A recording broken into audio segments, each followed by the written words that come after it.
తెలంగాణలకేని ఒక బొద్దంకి బొద్దంకి ఏం చేస్తాం మనం? కరెక్షన్ ఏమో. నేను బొద్దంకే అంట. నా రాముడిని అన్నాక నేను అద్దంకి ఎందుకంట? సో నేను బొద్దంకే అంట.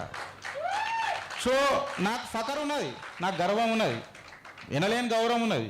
నేను చెప్పిన మూతవరి బ్యాచ్ రాముడి దగ్గరకు వచ్చిందంటే మూతవరి బ్యాచ్, అలా తగ్గేది లేదు. ఉంటుంటాం, పిక్తాం తర్వాత విషయం. ఫ్యాక్ట్ ఏందని అంటే ఈ బొద్దంకి ఏమంటాడు,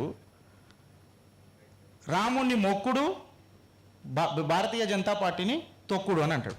అయితే నేను బొద్దంకి ఆయన నేతృత్వం వహిస్తున్న రేవంత్ రెడ్డి గారికి నేను కొన్ని క్వశ్చన్లు ఇస్తే ఏందని అంటే, నేను కూడా మీకు సహకరిస్తా భారతీయ జనతా పార్టీని తొక్కుట్లా. ఎక్కడ అంటే 24 మంది లాయర్లను పెట్టి నువ్వు రామ మందిర కేసులా ఎందుకు కొట్లాడినావు? దానికి ఫస్ట్ క్షమాపణ చెప్పు. సోనియా గాంధీ మీరు చేసింది చాలా తప్పు, హిందూ మనోభావాలు దెబ్బతీసినామని సోనియా గాంధీని ఖండించు.